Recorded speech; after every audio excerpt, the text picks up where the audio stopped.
now let's take a leap and try and connect economics with pop culture, and let's take a look at horror movies. It's important for us to study this because our dreams, our hopes appear in movies and in advertisements. A typical example is it's a Monday morning, family wakes up and everybody's happy, smiling, the husband is very kind to the wife. That like this ever happens in the real life. And the kid, and it's because of this particular yogurt that you buy. You know, this is the meaning of the advert. I buy this yogurt and your Monday morning will be like heaven. Or your clothes will be always clean, and then there's not. Advertisements are heaven on earth, our picture of that. So this is what we strive for. This is the goal of economics, and of course the adverts make you pay for that heaven. And the fears of what we really fear appear in horror movies. Now, what happens if you separate the soul from the body?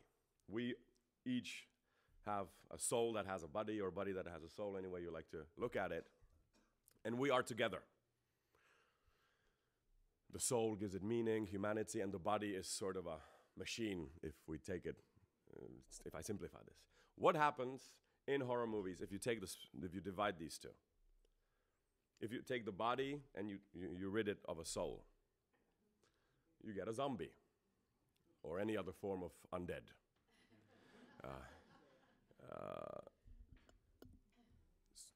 And if you separate the spirit from the body, you get a ghost.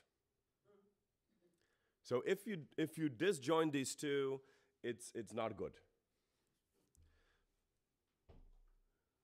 The common plot is, I don't know, I have a lover, she becomes a zombie, and she starts attacking me. She's no longer this beautiful, I don't know, Joanna or Jacqueline or whatever she was. She now becomes a mechanistic animal that only wants to eat and reproduce by biting. It's faster. And spirits haunt us. And the fear we get from spirits is different. Spirits don't attack us in most of the horror movies. They just stare. And they want something of us, and they accuse us. It's as if a superego.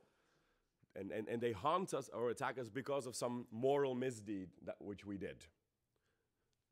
Just carefully watch horror movies, and this is the plot. Something happened, and spirits haunt us, stare at us, want something of us. Now, I argue the same has happened with economics. We've split the body and the soul. Techniques from ethics. And what you get is a zombie that attacks, optimizes, maximizes, is mechanic, doesn't have a soul, doesn't have a purpose, and it's doing sort of vegetative functions, which is eating and multiplying, on the one hand. On the other hand, we have ridiculous moral standards that blame us, that condemn us, and that know nothing. And this is what happens when you separate the two. And this is what we've done. And this, I think, this is one way how to read the protests. We are here feeding a zombie. We are not directing the body as we should. The soul represents kindness, humanity, purpose, aim, meaning, poetry, whatever.